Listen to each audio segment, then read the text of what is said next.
Hello guys, back with me again in this channel. On today's video, I'm going to show you how to remove CapCut watermark at the end of the edited video.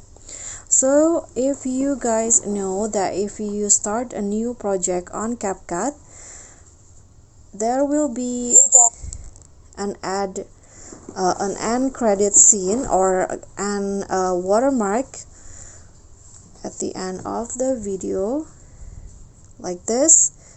Click on the thanks button. Oops. Okay, so this is the CapCut watermark ending. If you want to, you can just click on the ending video and then just click on delete, and that's it. But if you want to remove it permanently on CapCut, so every time you start a new project there will be no watermark at the end, you need to go to settings, and here on the add default ending, turn this setting off until it turns to gray, like this, and then just close the setting. So when you start a new project,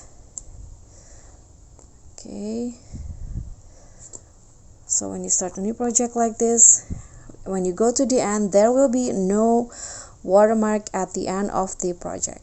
Okay, so that's all from me. Thank you so much for watching. Please don't forget to subscribe, click on a like, leave a comment, and click on a thanks. Bye.